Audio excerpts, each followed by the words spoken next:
Hello friends. तो आज हम कर रहे हैं जो मैथ्स के क्वेश्चन रहते हैं, जो बैंक एग्ज़ाम है, बैंक क्लर्क, बैंक पीओ, उनमें जो मेंस में जो थोड़े एक्सट्रीम लेवल के जो क्वेश्चन रहते हैं उनके बारे में आज हम डिस्कस करने वाले हैं। स्पेशली जो एस्पिरेंट्स हैं एसबीआई क्लर्क मेंस और आरबीआई असिस्टेंट मेंस, जिनके प्री एग्ज़ाम कंडक्ट किए जा चुके हैं और जो एस्पिरेंट्स हैं वो मेंस एग्ज़ाम की तैयारी में लगे हुए हैं। तो आज हम करेंगे मैथ्स के क्वेश्चंस। चलिए शुरू करते हैं। तो ये हमारे पास दो राशियां दी गई हैं, राशि फर्स्ट और राशि सेकंड। इन राशियों का जो मान आएगा हमें उनके बीच में जो रिलेशन है वह बताना है। अभी देखिए हमारे पास एक ये क्वेश्चन दिया गया है राशि फर्स्ट के लिए और राशि सेकंड के लिए क्वेश्चन दिया गया है। इन दोनों से जो आंसर आएंगे उनके जो आंसर्स हैं उनके बारे में संबंध हमें बताना है।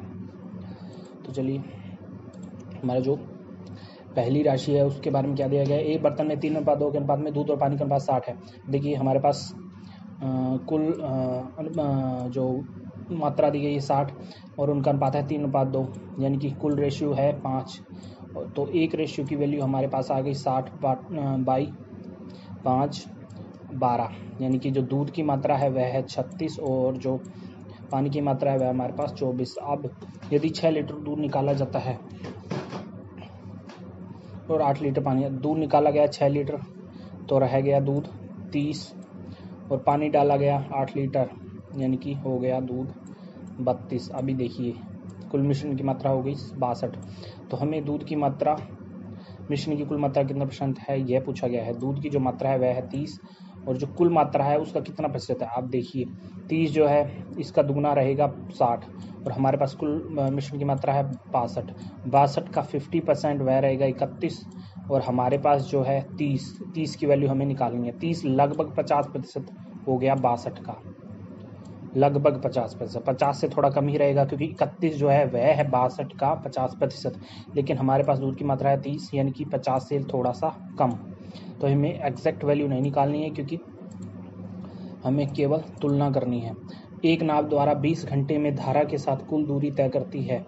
नेक्स्ट क्वेश्चन है हमारा, इसका जो हमारा आंसर आया है वह 50 आया है। नेक्स्ट है एक नाव 20 घंटे में धारा के साथ कुल दूरी तय करती है। समय हमारे पास कुल दिया गया है 20 और धारा के विरुद्ध कुछ दूरी तय करती है। यदि स्थिर पानी में नाव की गति 12 किलोमीटर प्रति घंटा और धारा की गति 6 किलोमीटर प्रति घंटा है तो दूरी याद करें। तो देखिए हमारे पास धारा की गति की है 12 किलोमीटर प्रति घंटा और जो है हमारे पास धारा की गति दी गई है, नाव की गति दी गई है स्थिर पानी में 12 और जो धारा की गति है वह 6। अभी हमारे पास कुल दिया गया है समय, जितने देर उसने दूरी तय की। इसमें उसने कुछ दूरी जो है आधी दूरी उसने जो है धारा के साथ तय की है। तो उस समय हमने लिखा है 20, तो ये है समय, तो इसके इक्वल में जो है वह इक्वल में भी हमें समय ही लिखना है। तो समय का फॉर्मूला हो गया दूरी बटा चाल। दूरी है मान ली हमने x और चाल जो है धारा के साथ रहेगी 18 प्लस, क्योंकि हमारे पास कुल समय है 20 और हमें वही ज्ञात करना है। तो समय x बटा धारा के विपरीत कितना समय दिया गया, x बटा 6, क्योंकि धारा की जो चाल है वह हो गई 6 विपरीत। तो इसका हम लेंगे एलसीएम 18x प्लस 3x, ये हमारे पास आ गया 20। अभी देखिए 18 को हम मल्टीप्लाई करेंगे 20 से, 360 इज इक्वल टू हमारे पास है 4x, तो x हमारे पास आ गया, x की जो वैल्यू है हमारे पास आ गई 90। अभी देखिए x आई है आधी दूरी, कुल दूरी हो गई 180। अभी देखिए हमारे पास जो मात्रा 2 की वैल्यू आई है 180 और जो हमारे पास जो मात्रा 1 थी उसका जो मान था वह था 50। तो अब इससे हम बता सकते हैं कि जो मात्रा 2 है वह हमेशा ग्रेटर देन रहेगी फर्स्ट से। तो यही हो गया हमारा आंसर। जो मीटर है तो घन का क्षेत्रफल ज्ञात करें। राशि घन की जो भुजा है उस वृत्त की त्रिज्या के बराबर है जिसकी परिधि है 88।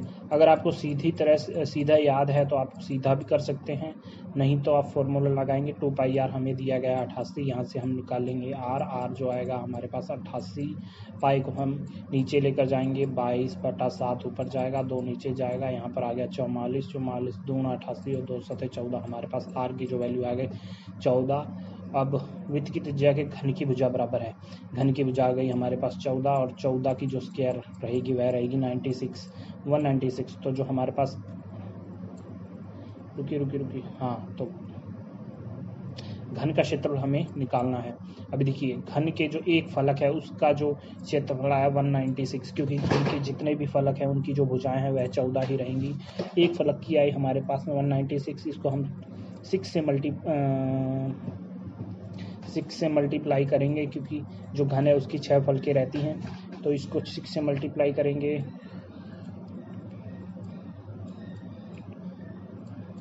ये हमारे पास आया 1176। अभी देखिए हम निकालते हैं राशि 2। राशि 2 के लिए हमें क्या दिया गया है, यह यदि गोले का क्षेत्रफल 616 वर्ग सेंटीमीटर है।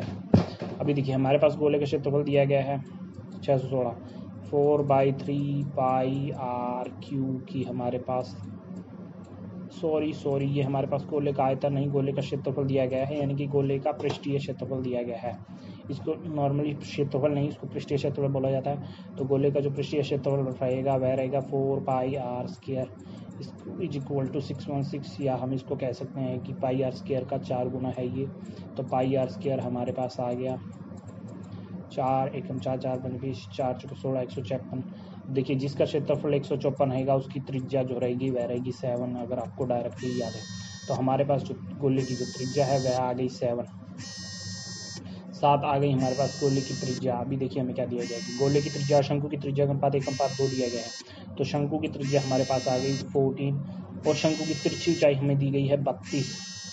तो शंकु का वक्र पृष्ठ हमें निकालना है जो कि रहता है पाई आर एल। यहाँ पर आर रहती है आधार की त्रिज्या और एल रहता है तिरछी ऊंचाई।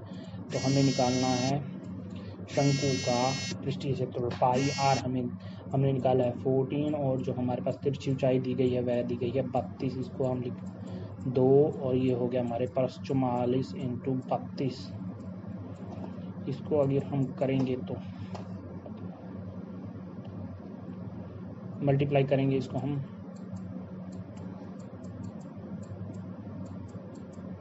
1408 हमारे पास आ गया इसका आंसर। अब राशि 1 की जो वैल्यू है वह है 1176 और राशि 2 की वैल्यू हमारे पास 1408। इससे हम बता सकते हैं कि जो राशि 2 है वह हमेशा बड़ी रहेगी राशि फर्स्ट से। तो यह हमारा आ गया आंसर। चलिए नेक्स्ट क्वेश्चन की तरफ इसे करने का प्रयास करिए आप।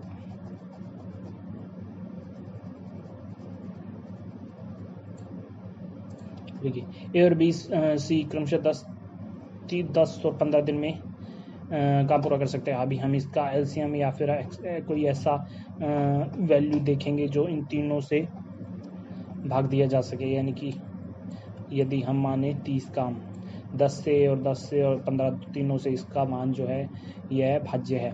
तो अभी देखिए ए 10 दिन में काम करता है तो वह प्रतिदिन करेगा 3, बी भी 10 दिन में करता है तो बी प्रतिदिन कार्य करेगा 3, सी जो है 15 दिन में करता है तो वह प्रतिदिन कार्य करेगा 2। ए और बी सी ने मिलकर काम शुरू किया, 2 दिन बाद ए ने काम छोड़ दिया। 2 दिन बाद ए ने काम छोड़ा है, यानी कि शुरू के जो 2 दिन है तीनों ने एक साथ काम किया है, यानी कि जो शुरू के 2 दिन है 3 और 3 6 और 2 8 × 2, क्योंकि 2 दिन काम चला है, यानी कि जो शुरू के 2 दिन है उनमें 16 काम कंप्लीट हो चुका है।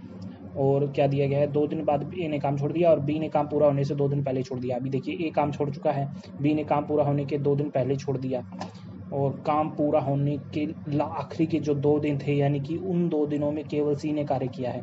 सी प्रतिदिन कर रहा है 2 कार्य, यानी कि आखिरी के जो 2 दिन हैं उन दिनों में कुल काम होगा 4।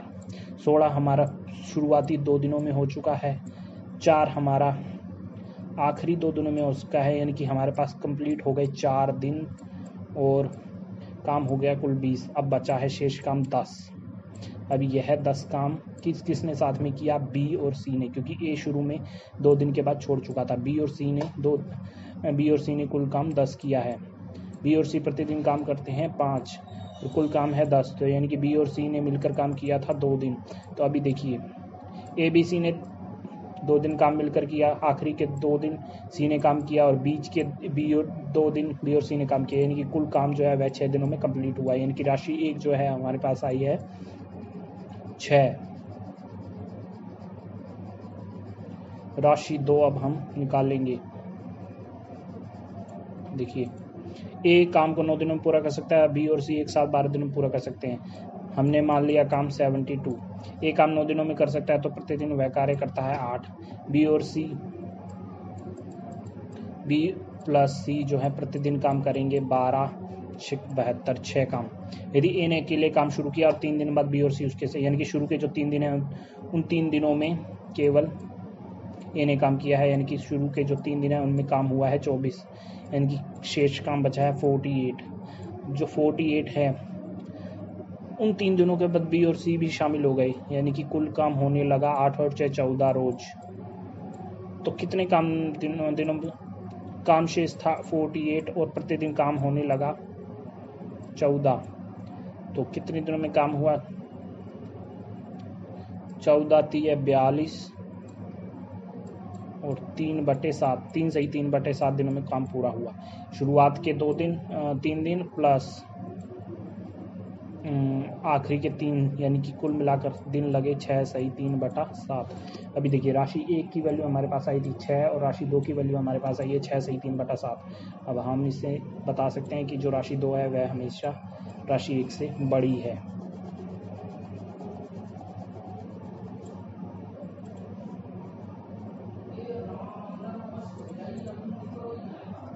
यूवी और सूवी की आयु का अनुपात 4:5 है और 6 वर्ष के बाद 11:3 हो जाता है। यदि यूवी, सूवी और मूवी की बेनी की औसत आयु 28 वर्ष है, तीनों की जो औसत आयु 28 वर्ष है, यानी कि तीनों की जो आयु का योग है वह है 84। यदि मूवी और बेनी की आयु का अनुपात 9:10 है। मूवी और बेनी सॉरी 4 लोगों की आयु का औसत है 28, यानी कि कुल जो है योग हो गया 112। यूवी और सूवी की आयु का अनुपात हमें दिया गया है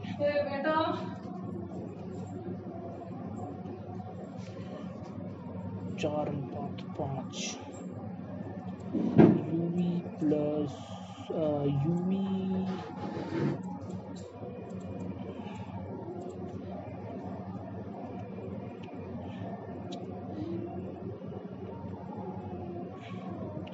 let's assume UV age is 4x and SUV's age is 5x.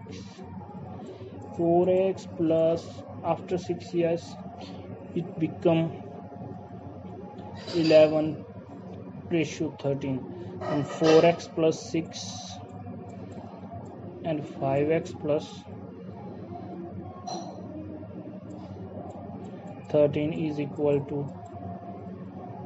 5x plus 6 is equal to 11:13. Solve it. 52x plus 78 is बराबर है 55x plus 66।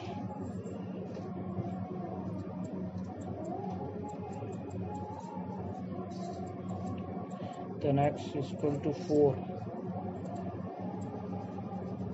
s is equal to 4, then u's age is 16 and suvi age is 20. मूवी और बेनी की आयु का अनुपात 9:10 है। मूवी बेनी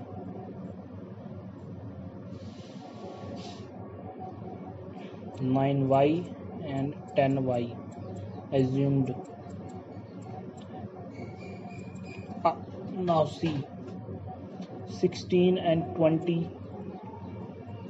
16 और 20 जो है 112 में से अगर हम माइनस करेंगे, यानी कि 36 जो है हम अगर 112 में से माइनस करते हैं तो हमारे पास आएगा 76, जो कि योग है मूवी और बेनी की आयु का।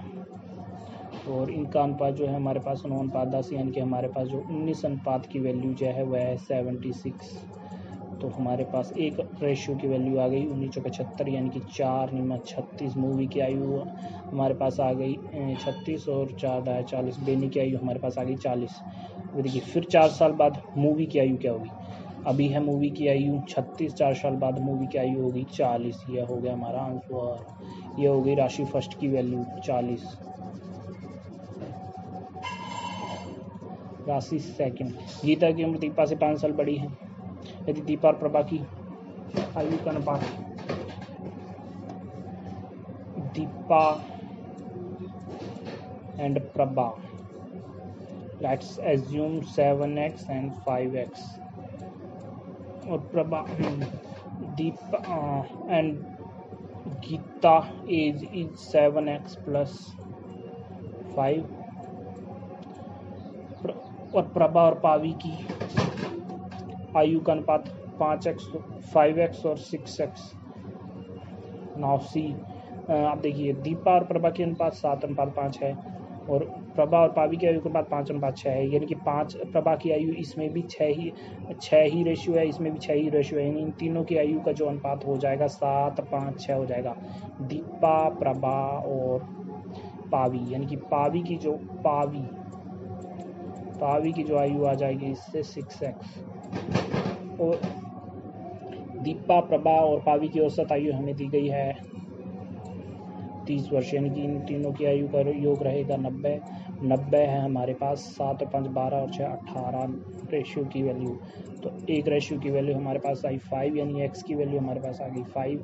तो दीपा की आयु आ गई 35, इस प्रभा की आ गई 25 और पावी की आ गई हमारे पास 30। अभी हमारे पास इन सब, तो गीता की वर्तमान आयु क्या है? गीता की वर्तमान आयु क्या होगी?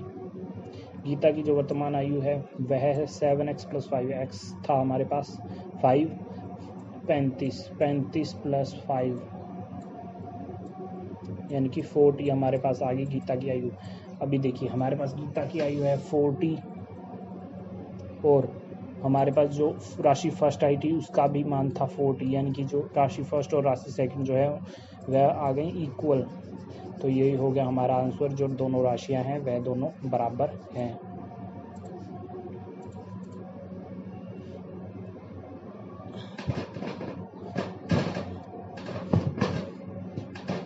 अभी हमें पूछा गया है कथनों की पर्याप्तता। भी देखिए 6 की पावर जो है s प्लस 6 की पावर t हमें दी गई है। 6 की पावर जो है 799, s प्लस 6 की पावर t जो है हमारे दिया गया है 7992, और s जो है t से बड़ा है, तो s और t का मान क्या है यह हमसे पूछा गया है। अभी देखिए s और t के वर्गों का अंतर हमें कथन 1 है, s और t के वर्गों का अंतर 16 है।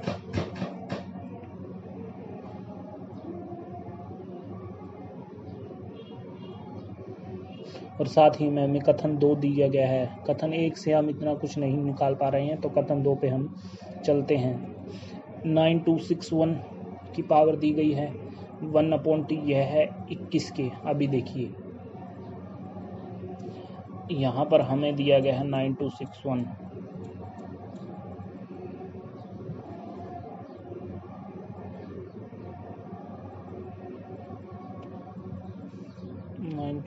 जो है वह हमारे पास होगी 21, जो रहता है 21 की क्यूब। तो 21 की क्यूब हमारे पास आई है 21 की क्यूब इंटू 1 की पावर t भी हमें दिया गया है, वह है बराबर है 21 के। अभी देखिए हमारे पास आधार है 21 और 21, ये 3 जो है वह 1/t से मल्टीप्लाई हो जाएगा, यानी कि हमारे पास 3/t जो है 21 की बार यहाँ पर 1 हो गई, वह हमारे पास है 1। तो t जो है हमारे पास आ गया 3, तो t की वैल्यू हमारे पास आ गई है 3। अभी देखिए t की वैल्यू हमारे पास आई है 3,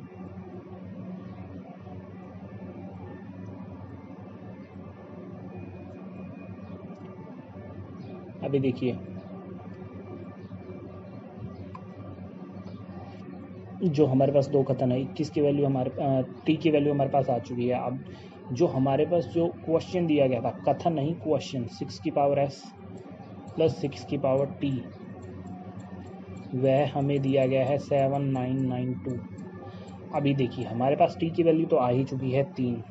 अभी देखिए इसे सॉल्व करना थोड़ा मुश्किल है, लेकिन हमें यहाँ पर सॉल्व नहीं करना है, हमें सिर्फ इतना बताना है कि इसे संभव किया जा सकता है या नहीं। हमारे पास आ गई यहाँ पर t की जगह आ गया 3, तो हमारे पास केवल एक ही वेरिएबल बचा है 5, जो कि हम इससे निकाल सकते हैं। हम किस तरह से निकालेंगे, 6 की पावर x को यहाँ रखेंगे और जो है 6 की पावर 3 जो है उसको माइनस कर देंगे 7992 से, लेकिन हमें इतना कुछ नहीं करना है। या फिर हम इसको इस तरह भी कर सकते हैं, 6 की पावर जो है s-3 जो है वह बराबर है 7992, और जो 7992 जो है वह भी किसी ना 6 की कोई ना कोई पावर बन रहा होगा, जैसे कि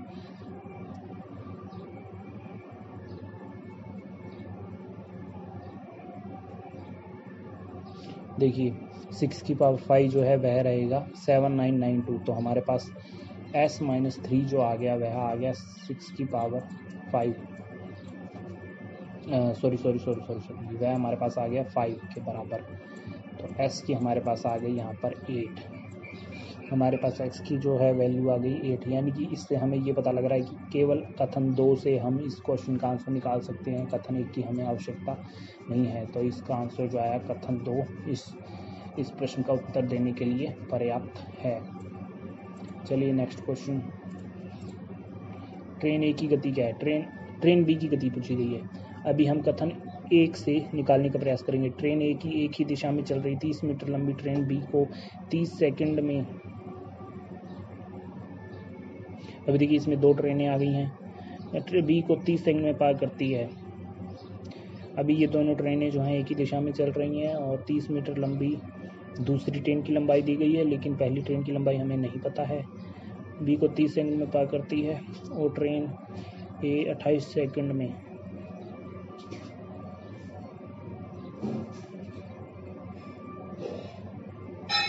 ट्रेन ए के बारे में हमें जानकारी दी गई है कि ट्रेन ए जो है 160 मीटर लंबी सुरंग को 28 सेकंड में पार कर सकती है, लेकिन 160 के साथ साथ वह अपनी स्वयं की लंबाई भी ज्ञात कर रही है, जो हमारे पास नहीं है।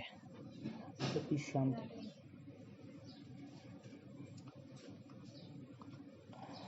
तो इससे हम इस क्वेश्चन का आंसर नहीं निकाल सकते किसी भी हालत में, क्योंकि हमारे पास जो ट्रेन ए है उसकी लंबाई नहीं दी गई है। चलते हैं कथन 2 की तरफ। ट्रेन बी 240 मीटर लंबी प्लेटफॉर्म और 120 मीटर लंबी ट्रेन जो 10 मीटर प्रति सेकंड की गति से विपरीत दिशा में चलती है को क्रम से 21 और 10 सेकंड में पार करती है। ट्रेन बी जो है उसकी हमें लंबाई नहीं दी गई है, लेकिन इसके पश्चात हमें 2 इक्वेशन बनाने का जरिया दिया गया है। ट्रेन बी जो है 240 मीटर लंबी ट्रेन को 240 मीटर लंबी ट्रेन हो गई और स्वयं की लंबाई मान लिया हमने 20 हो गई, x हो गई बी की। तो सुरंग को है जो है प्लेटफॉर्म जो प्लेटफॉर्म है उसको वह जो ट्रेन है वह 21 सेकंड में पार कर रही है, दूरी बटा समय। तो इससे हम जो है ट्रेन की जो है चाल निकालने की ज़रूरत है। चलिए हाँ ठीक है, चाल जो है हमने मान लिया यहाँ पर h। इससे एक तो यह इक्वेशन बनी हमारे पास, एक दूसरी इक्वेशन बन रही है कि जो ट्रेन बी जो है वह एक ट्रेन बी की लंबाई है 240 और ट्रेन ए की लंबाई है 120, इसे पार कर रही है 10 सेकंड में।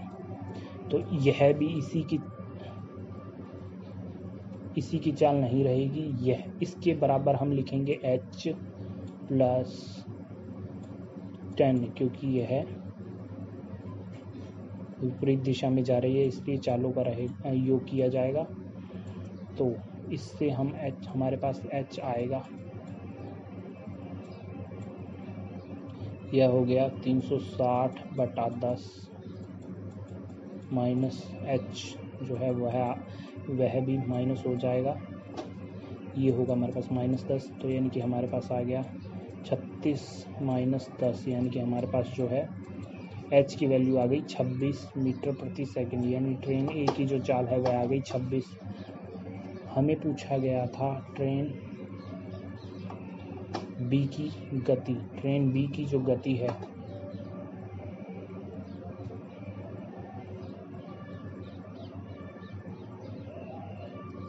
ट्रेन बी की गति जो है हमने इसी से निकाल ली है। ट्रेन बी की गति हम केवल इसी से, इसमें थोड़ा ये मिस्टेक है, हमें इतना कुछ देने की इनको ज़रूरत नहीं थी। ट्रेन कथन जो 2 है उसमें से भी हमें आधी जानकारी से ही इस क्वेश्चन का आंसर निकाल सकते हैं। इस समीकरण की हमें आवश्यकता नहीं है। तो ये आ गया हमारा आंसर, यानी कि जो कथन 2 है उससे हम इस क्वेश्चन का जो है आंसर निकाल सकते हैं, ट्रेन बी की गति निकाल सकते हैं। ए और बी की गति का आयु का योग क्या है ये पूछा गया। ए बी और सी की आयु का योग है 32 वर्ष, औसत दिया गया है 32 वर्ष, यानी कि कुल आयु का योग जो रहेगा इनका रहेगा 96। ए और सी की आयु का अनुपात दिया गया 5:13, डी बी से बड़ा है, डी बी से बड़ा है। अभी देखिए, अभी इससे हमें पता, क्योंकि ए और सी की आयु का अनुपात 5:13 है, इसको हम मान लिया 5x 13x मान भी सकते हैं, लेकिन कुल मिलाकर 96 से इसका क्या रिलेशन है वह नहीं निकाल सकते, यानी कि केवल कथन 1 को लेकर इस क्वेश्चन का आंसर नहीं दिया जा सकता। अभी देखिए, हो सकता है केवल कथन 2 को लेकर इसका आंसर दिया जा सके, या हो सकता है कथन 1 और 2 को लेकर इसका आंसर दिया जा सके। कथन ए से हमें केवल इतनी जानकारी मिल रही है, कथन 2 से क्या पता लग रहा है, डी और बी के बीच का अंतर बी और सी के बीच के अंतर के बराबर है, डी और बी। अभी देखिए, हमारे पास एक और व्यक्ति आ गया है डी। कथन 1 में भी डी के बारे में कुछ दिया गया था, लेकिन कुछ खास नहीं। तो डी और बी के बीच का अंतर जो है, बी हमारे पास है 13x, डी और 13x का जो अंतर है वह सही है, वह 13x और सी के अंतर के बराबर है। इससे हमें कुछ खास जानकारी नहीं मिल रही है। इसमें डी भी आ गया, सी भी आ गया, और जो है सी के बारे में हम कुछ नहीं जानते, डी के बारे में कुछ नहीं जानते, और इनमें जो एक्स है उसके बारे में कुछ नहीं जानते, यानी कि हम इससे दोनों कथनों से भी इसका आंसर नहीं निकाल सकते। तो यह कथन 1 और 2 से इन क्वेश्चन का आंसर नहीं निकाला जा सकता किसी भी हालत में। तो यह हो गया हमारा क्वेश्चन। दूसरे वर्ष और प्रथम वर्ष में अर्जित चक्रवृद्धि ब्याज का अनुपात 21:10। अभी देखिए, इससे हम राशि हमसे पूछी गई है। हमारे पास जो कथन 1 दिया गया है उससे हम क्या निकाल सकते हैं, उससे हम निकाल सकते हैं दर।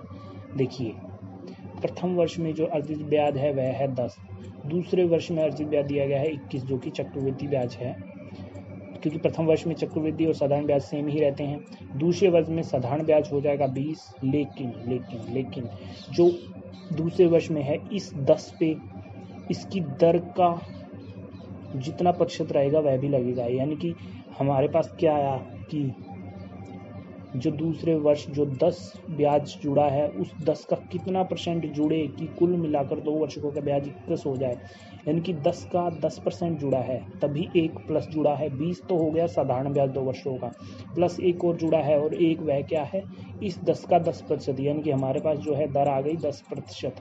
चलिए मान लेते हैं हमारे पास दर तो आ गई है 10%। इससे केवल हमें इतना ही पता लग रहा है, यहाँ पर कोई राशि नहीं दी गई है, इससे केवल दर निकाली। यदि दो हमें निकालनी है राशि, अब कथन 2 से क्या पता लग रहा है, यदि राशि को साधारण ब्याज में निवेश किया जाता है तो यह राशि 10 वर्षों में 2 गुना हो जाएगी। यदि राशि को साधारण ब्याज में निवेश किया जाता है तो 10 वर्षों में 2 गुना हो जाएगी। देखिए, इससे भी हमें केवल दर ही पता लग रही है। किसी भी धन राशि को अगर आप 10 वर्ष के लिए निवेश करते हैं और वह 10 वर्ष में साधारण ब्याज की दर से 10 गुना दुगनी होती है, यानी कि हर वर्ष वह 10% बढ़ रही है, यानी कि जो राशि की दर का प्रतिशत है वह आ गया 10%, लेकिन इससे भी हमें राशि के बारे में कुछ पता नहीं लग रहा है। तो इन दोनों कथनों से भी हम इस क्वेश्चन का जो आंसर नहीं निकाल सकते, तो ये जानकारी अपर्याप्त है। नेक्स्ट, शंकु की तिरछी ऊंचाई क्या है। शंकु की ऊंचाई त्रिज्या और तिरछी ऊंचाई का अनुपात 4:3 है। अब शंकु की ऊंचाई हमने मान लिया h, त्रिज्या हो गई r, और तिरछी ऊंचाई जो रहती है वह हो गई मान लिया l। ये रहता है ना शंकु, यह हो गई तिरछी ऊंचाई, यह हो गई त्रिज्या, और यह हो गई ऊंचाई। अभी देखिए, उनका अनुपात हमें दिया गया है 4:3:5। शंकु का आयतन 924 वर्ग सेंटीमीटर है। अभी देखिए, शंकु की जो आयतन है वह हमारे पास दिया गया है 924। शंकु का आयतन क्या रहता है, 1/3 पाई r²h।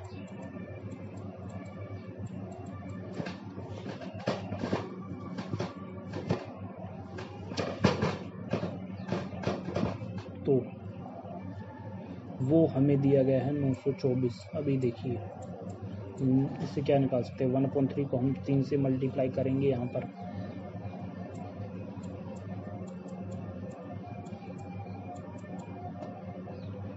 इससे और क्या निकाला जा सकता है,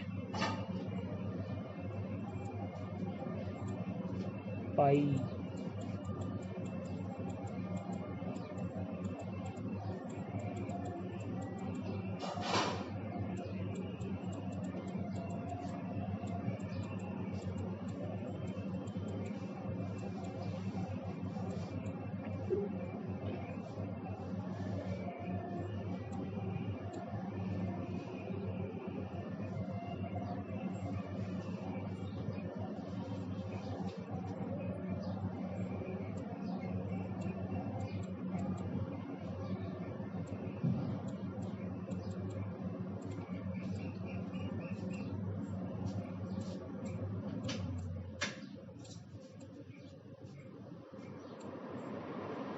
ये हमारे पास आ गई r² h की वैल्यू 882।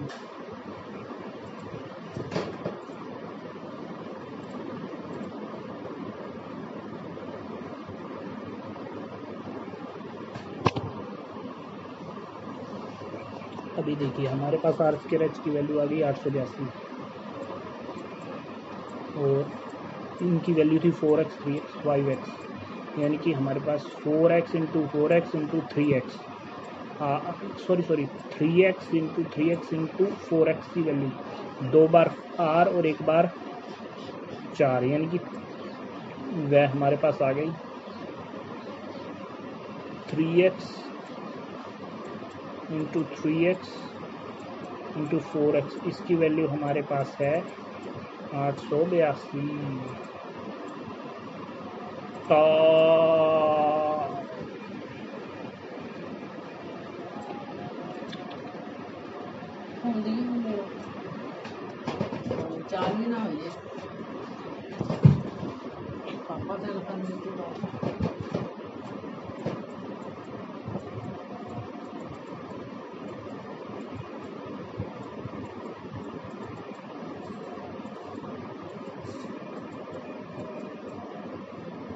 इसको 9 से हम कैंसिल करेंगे, 9 × 3 = 8।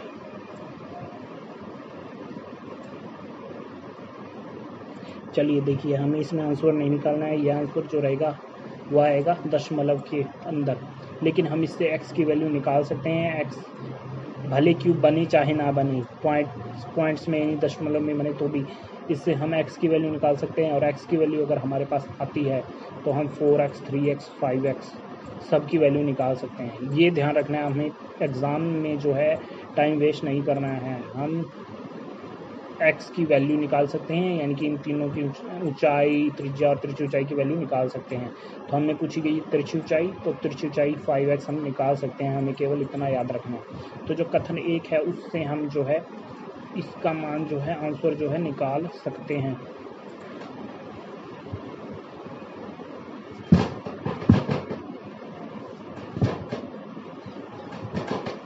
अभी देखिए शंकु की वक्र पृष्ठ का क्षेत्रफल, शंकु के वक्र पृष्ठ का क्षेत्रफल क्या रहेगा, πr/l, वह हमें दिया गया है 550। तो शंकु की त्रिज्या, शंकु की ऊंचाई का 29.16 है। अभी देखिए हमें कितना गंदा पॉइंट दिया गया है, लेकिन ये इसलिए दिया गया है क्योंकि हमें आंसर नहीं निकालना है, हमें केवल इतना बताना है कि आंसर निकाला जा सकता है या नहीं। अभी हमें शंकु की जो त्रिज्या r है और जो शंकु की जो ऊंचाई है वह होगी h, जो कि h रहेगा l² + r² का रूट, l² + r² का रूट। तो जब हमें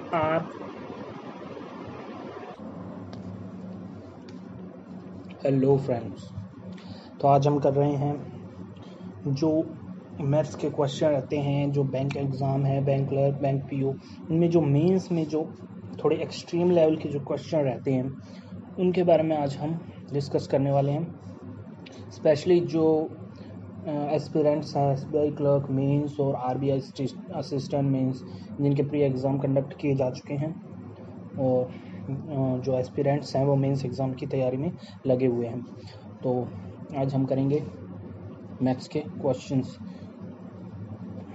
चलिए शुरू करते हैं। तो ये हमारे पास दो राशियाँ दी गई हैं, राशि फर्स्ट और राशि सेकंड। इन राशियों का जो मान आएगा हमें उनके बीच में जो रिलेशन है वह बताना है। अभी देखिए हमारे पास एक ये क्वेश्चन दिया गया है राशि फर्स्ट के लिए और राशि सेकंड के लिए क्वेश्चन दिया गया है। इन दोनों से जो आंसर आएंगे उनके